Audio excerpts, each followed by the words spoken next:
Chapter 18. The Mystery of the Morning Room. My eyes wandered from the face of the trembling woman before me to the blanched countenance of my love. In an instant I detected a change there. While I had been speaking, the muscles had relaxed until that face I adored had become blank and quite expressionless. No deep medical knowledge was necessary to detect the awful truth. It was the exact counterpart of the photograph which had been in the Colonel's possession. With a cry of despair I sank upon my knees, touching her cheeks and chafing her hands. I held the mirror against her mouth, but the jaw had dropped, and when I looked eagerly for signs of respiration there were none. Beryl, my mysterious unknown wife, was dead. I pressed her hand. I called her by name, and, aided by her cousin Nora, frantically tried the various modes of artificial respiration, but all in vain. The frail life had flickered out even while we had been fencing with each other. All was useless. She had, as the Major had predicted during that memorable interview at Witten, been struck down swiftly and secretly in some manner that was impossible to determine. "She's dead!" I cried, still holding her thin, cold hand, and turning to the woman who had brought me to her side. "Dead! Dead!" "Impossible!" she gasped. "No, don't tell me that. Do your best to save her, Doctor. You must save her, you must." "But she is beyond human aid," I declared. "Respiration has ceased. She has been murdered." "By that woman in black?" she shrieked. "But how?" "That I do not know," I responded very gravely. "There is no wound, nothing whatever to account for death." "Oh!" she cried in desperation. "I ought to have told you everything at once, but I feared you would not believe it if I told you. A strange thing has occurred in this house, something very uncanny. It is as though the place is overshadowed by some evil influence." "I don't understand you," I answered, quickly interested. But ere the words had left my mouth when there was a tap at the door, and the servant ushered in my old friend and lecturer, Karl Hofer. "Ah, my dear doctor!" I cried eagerly, rushing forward to welcome him.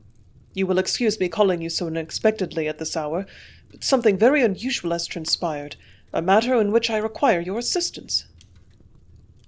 "Ah," he answered, shaking my hand. "I was surprised to get your card, mein friend, but you see I have come to you at once." He was a stout, ill-dressed man, broad-shouldered, short-legged, big-headed, heavy-jowled, about 55, with scraggly yellowish hair upon his furrowed face, a pair of big eyes which blinked through large gold-rimmed spectacles, and a limp shirt-front secured by a couple of common pearl studs. Typically German in figure and manner, he spoke with a strong accent, his English grammar being often very faulty, but he was nevertheless a burly, good-natured man possessing a keen sense of humour. I introduced him briefly to the baronet's wife, and then, indicating the inanimate body of my love, gave him a short technical account of her symptoms. He bent over her, examined her face, and grunted dubiously.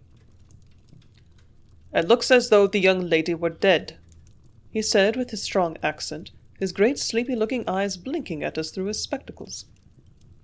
"I see no sign of life," I responded. "What is your opinion?" He went down on his knees, grunting over the effort, and while I held the lamp for him, examined her throat and neck carefully, as though looking for some mark or the other. "And how did it all happen?" he inquired presently, after a long, thoughtful silence. I exchanged glances with her ladyship, and then related to him the story just as she had told it to me. "Her ladyship wishes that it should be kept a profound secret," I added. "Secret?" he snorted. "How are you going to hoodwink the coroner?" "Then you think poor Beryl is really dead?" her cousin gasped. "She is dead," the old fellow answered gruffly. "But can you do nothing?" I urged in desperation. "If she is dead, that's impossible," he declared. "No," I said. "I refuse to believe that she is actually beyond your aid. To us she may appear dead, but her state may be only a cataleptic one." He shook his great shaggy head dubiously, but made no response. This man, one of the greatest chemists of the age, who had been recognized as private docent of the pathological anatomy and bacteriology at the University of Naples, and was renowned throughout the world for his excursions into the queer byways of medicine, was a man of few words. His grunts were full of expression, and his fleshy face with the dull eyes was absolutely sphinx-like. The story he had heard regarding Beryl's sudden seizure did not convince him. His expressive grunt told me so. He had ripped up the tight sleeves of her dress, and was examining the inside of the arms at the elbows, but what he saw did not satisfy him. I told him of the mirror test, of the artificial respiration which I had tried, and he listened to me in silence. With his finger he opened the left eye and looked long and earnestly into the pupil. Then, after a long suspense, he suddenly spoke. "Ah, we have been mistake. She is not dead." "Not dead!" I cried joyfully. "Thank God for that! Do your best to restore her to us, doctor. For my sake. How can I assist you?" "By remaining quiet," he growled reprovingly. And again he recommended the examination of the inside of the elbows after having ordered other lights to be brought. Then, without saying where he was going, he left us, promising to return in a few minutes. He was a queer old fellow, very eccentric, and with a method that was as curious as the particular branch of the profession in which he was a specialist. Not more than 10 minutes passed before he returned, grunting, puffing, and carrying a small packet in his hand. He had evidently been to the nearest chemist's. "Some water," he commanded. "Warm water." This was at once brought, and arranging several little packets on the glass-topped table, he seated himself leisurely, and commenced to open and examine the contents of each very slowly. "You have a hypodermic syringe?" he inquired. I took it from my pocket-case and handed it to him. He grunted and made a disparaging remark about the make. German needles were so much better, he declared. Then, having cleaned the syringe, he mixed a solution with the utmost care, and then administered a subcutaneous injection in Beryl's arm. He took a chair and sat beside the cold, inanimate form, eagerly watching the effects of the drug he had administered. Her ladyship stood near, her dark eyes, framed by the white, agitated countenance, fixed immovably upon us. Hofer glanced at his cheap metal watch, and, grunting, crossed to the table and mixed a second injection, grumbling all the time at the inferior quality of my hypodermic syringe. So rough and polished in manner and unsparing in criticism was he, that her ladyship drew back from him in fear. The second injection proved of as little avail as the first, and from the great man's grave expression I began to fear the worst. No sign of life asserted itself. To all appearance my adored had passed away. Suddenly he rose, and turning to her ladyship, said in broken English, "Now, madam, you will tell me, please, how this occurred." "I do not know. Dr. Colkirk has told you all I know about it." "But just as Dr. Hofer entered, you were telling me about something mysterious that had happened here. What was it?" She pursed her lips for a moment and glanced quickly at the old German. "It is a most serious thing. I cannot make it out. There is some mystery in the morning room." "Ah!" exclaimed Hofer with a grunt. "A mystery. The symptoms of the lady are in themselves mysterious. Please explain the mystery of the room." "Well," she answered, "when I entered after the departure of the visitor and discovered my cousin lying on the floor unconscious, I was quite well, but when I left I experienced a most curious sensation, just as though all my limbs were benumbed. I, too, almost lost consciousness while in the cab in search of Dr. Colkirk. But the most curious part of the affair is that my maid and the housemaid, who rushed in when I raised the alarm, experienced the very same sensation. It was as though we were struck by an icy hand, the hand of death." "Well, there is something very uncanny about that," I observed, puzzled. "To me it seems as though poor Beryl were struck down in the same way as myself." "But you say that you felt nothing upon entering, only on leaving?" inquired Hofer, his eye seeming to grow larger behind his great glasses. "Only on leaving," she assured him. "Strange!" he ejaculated. "Let us see the room. We may perhaps obtain a clue to this mysterious ailment from which your cousin is suffering." "But she is not dead?" I asked in doubt. "No," he responded. "The last injection must be given time to take effect. We can only hope for the best." "But the electric battery?" I suggested. "Could we not try that?" Useless, my dear friend, he responded. It would kill her. Let us see the room of mystery. The baronet's wife conducted us along the hall to the further end, where she opened the door herself, drawing back. "What?" I inquired. "You fear to enter?"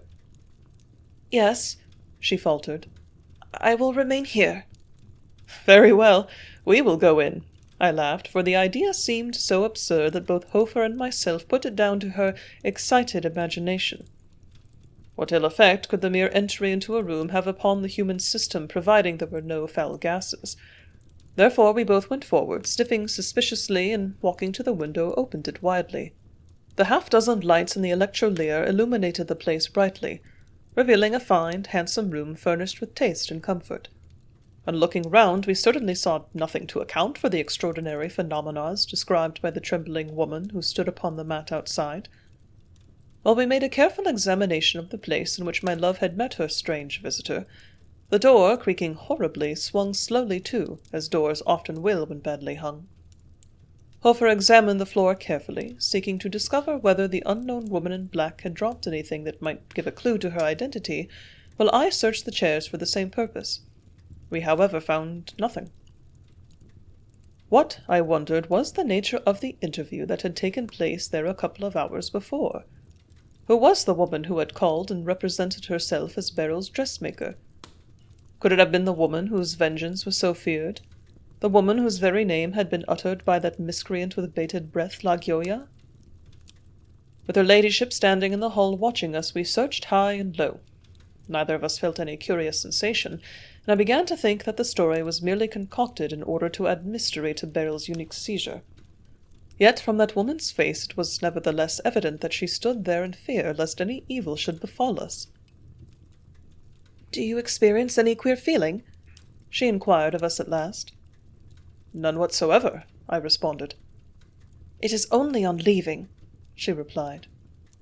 "Very well," I answered with a laugh, scouting the idea, and then boldly passing out into the hall. "Good heavens!"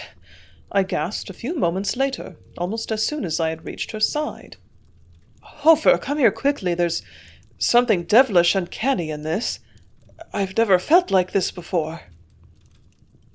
The old German dashed out of the room and was in an instant beside me. "How do you feel?" he inquired. I heard his voice, but it sounded like that of someone speaking in the far distance. The shock was just as though an icy hand had struck me as I had emerged from the hall. I was cold from head to foot, shivering violently, while my lower limbs became so benumbed I could not feel my feet. I must have reeled, for Hofer in alarm caught me in his arms and steadied me. "Tell me, what are your symptoms?" I'm cold," I answered, my voice trembling and my teeth chattering violently. He seized my wrist, and his great fingers closed upon it. "Ah!" he cried in genuine alarm. "Your pulse is failing, and your eyes," he added, looking into them. "You are cold. Your legs are rigid. You have the same symptoms, exactly the same as the young lady." "And you?" I gasped. "Do you feel nothing?" "Nothing yet," he responded. "Nothing." "But what is it?" I cried in desperation. "The feeling is truly as though the angel of death had passed and struck me down. Cannot you give me something, Hofer? Give me something before I lose all consciousness." The woman near me stood rooted to the spot in absolute terror, while the old German placed me upon an oaken settle in the hall and ran along to the boudoir, returning with a syringe filled with the same injection which he administered to my love. This he gave me in the arm, and then stood by, breathlessly anxious as to the result. The feelings I had experienced during the 10 minutes that followed are indescribable. I can only compare them to the excruciating agony of being slowly frozen to death. Through it all I saw Hofer's great fleshy face with the big spectacles peering into mine. I tried to speak, but I could not. I tried to raise my hand to make signs, but my muscles had suddenly become paralyzed. Truly the mystery of that room was an uncanny one. It ran through my mind, the house being lit by electric light, that the wires were perhaps not properly isolated, and any person leaving the place received a paralyzing shock. This theory was, however, completely negatived by my symptoms, which were not in any way similar to those consequent on electric shock.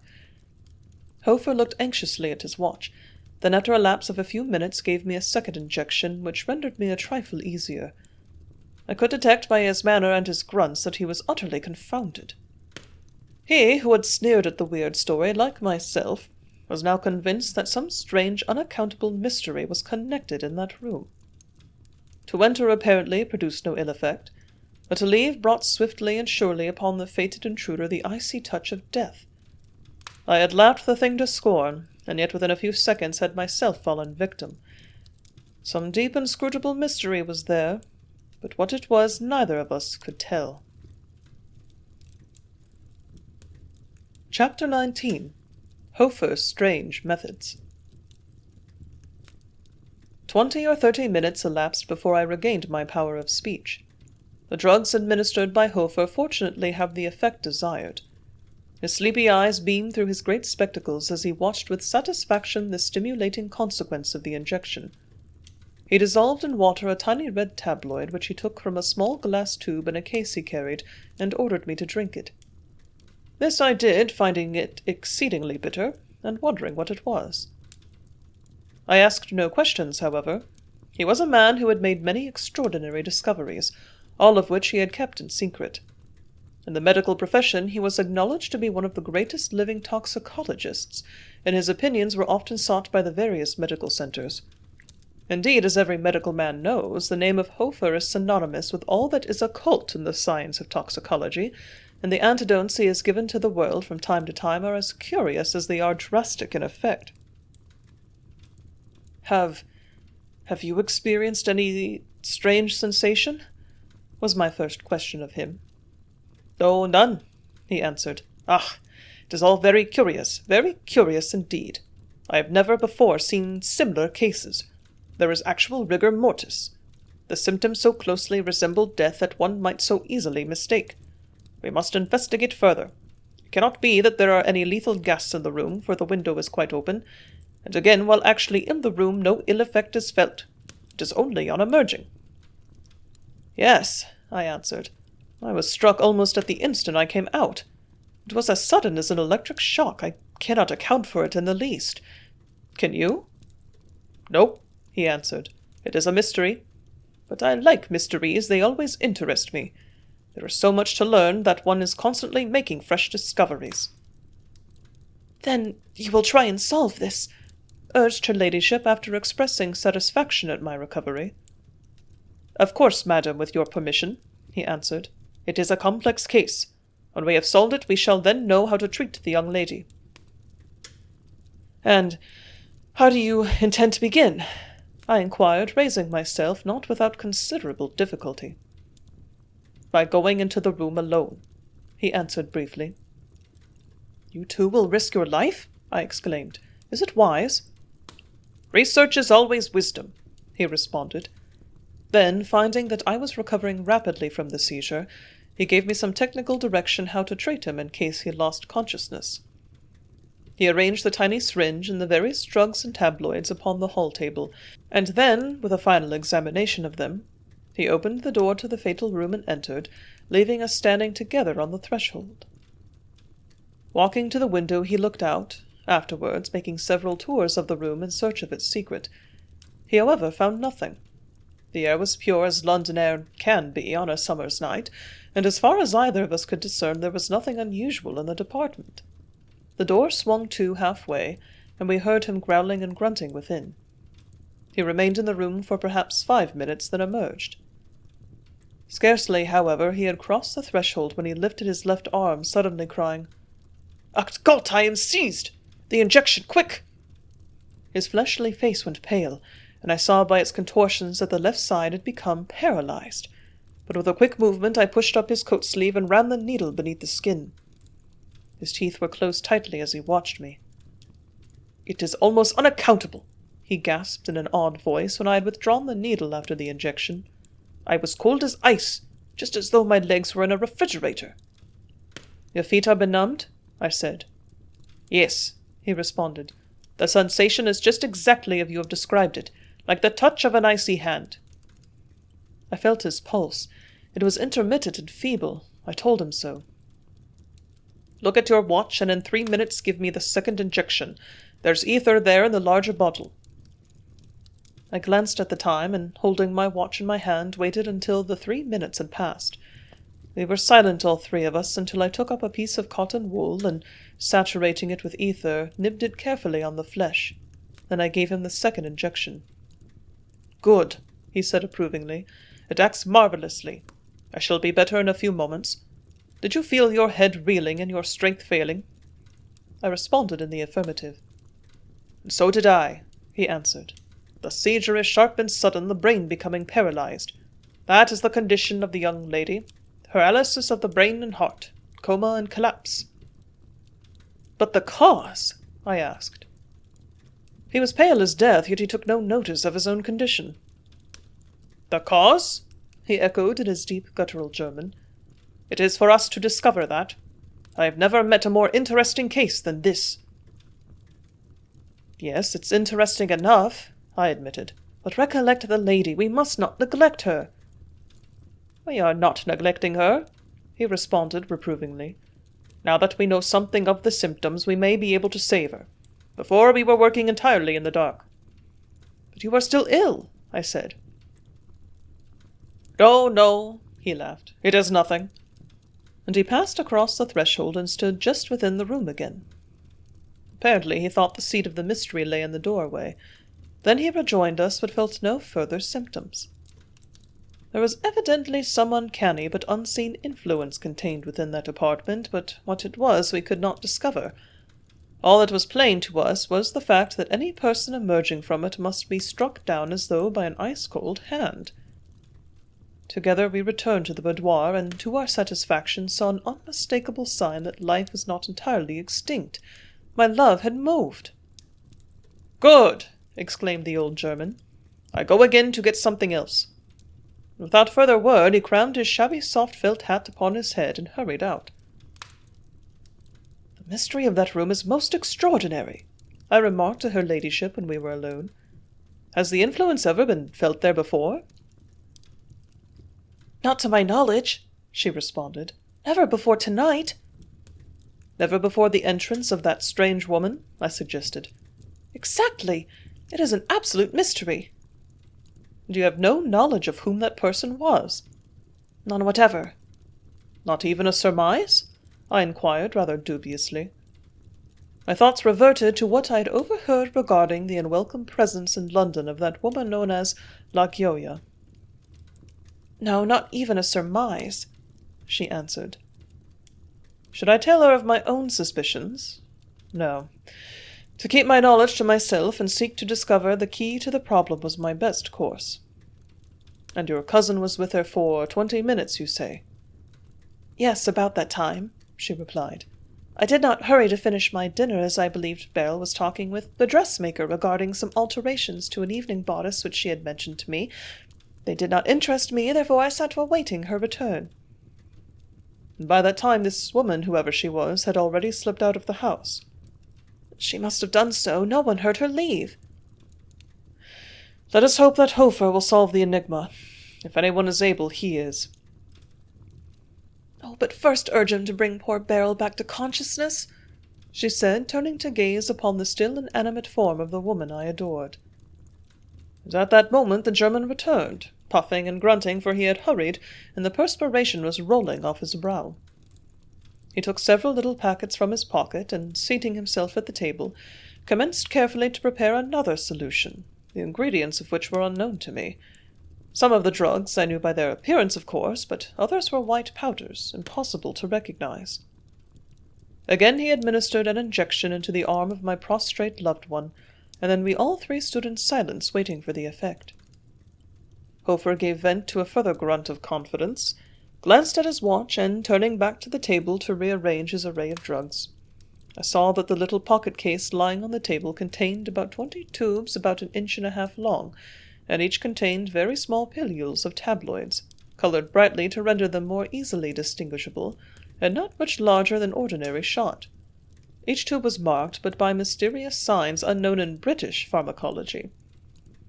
The action of this last prophylactic was slow, But signs were nevertheless not wanting that its effect was to reanimate, for by degrees the deathly pallor of the sweet face I adored became less marked, and the lips showed red instead of that ashen hue which had told us her nearness to death. The German returned to her, and, feeling her pulse, counted the seconds upon his watch, while at the same time I listened to the respiration. "Good!"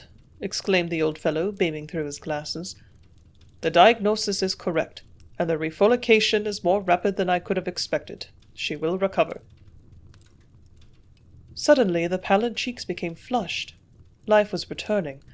The liquid injected into the blood bad at last neutralized the effect, stimulated the circulation, reanimated the whole system, and revived the flickering spark of life. The hand I held grew warmer, the pulse throbbed more quickly, the breathing became regular, and a few minutes later, without warning, she opened her eyes and looked wonderingly around. A loud cry of joy escaped my lips. My love was saved. "You know me, I think," I said, bending down to her. "My name is Colkirk." "Yes, I know you quite well," she responded very faintly. "But what has happened? Where is she?" "Whom do you mean? Your visitor?" "Yes," she responded eagerly. "We have no idea," I replied. "You have been taken ill, and my friend here, Dr. Hofer, has been attending you." "How do you feel?" the old German asked in his brisk manner. "I am very thirsty," she answered. He took the decanter, and mixing a little brandy and water, gave it to her. Then just at that moment her ladyship re-entered, and, falling on her knees, clasped her cousin around the neck and shed wild tears of joy. Liquid beef and other restoratives having been administered, the woman whose appearance had been identical in every respect with that of the dead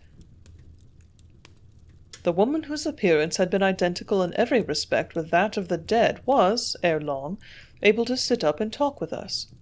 Her recovery had been almost as rapid as her attack.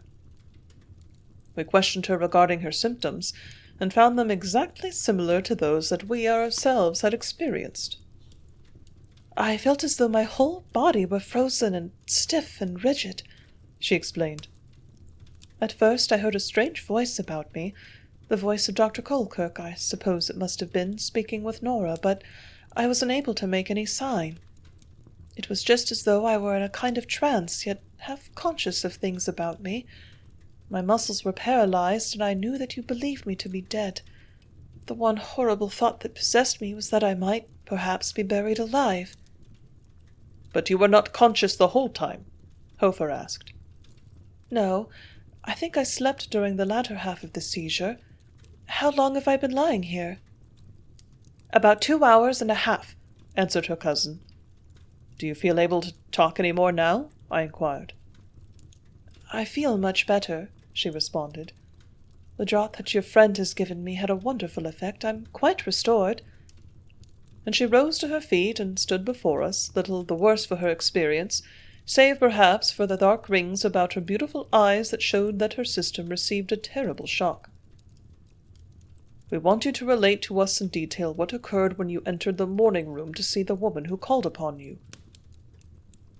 She glanced inquiringly at her cousin as though to obtain her permission to speak. "Nothing occurred," she answered. "She was sitting there waiting for me." "She had sent in a message, and you thought it was your dressmaker, did you not?" "Yes, and I was very much surprised to find that it was not." "Was it some other person whom you knew?" "I had never seen her before," answered the woman who was my wedded wife. "She was tall, thin, and dressed in black, which seemed much the worse for wear." "Dark or fair?" "Dark, but I could not see her features well because of her thick black veil." "She was young, I suppose?" "Not very, I think. Her voice was low and rather refined."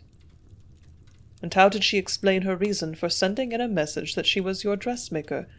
She must have been aware that you expected the woman to call on you." "She explained that the ruse was necessary, as she did not wish her visit to be known, either to my cousin or to the servants." "Why?"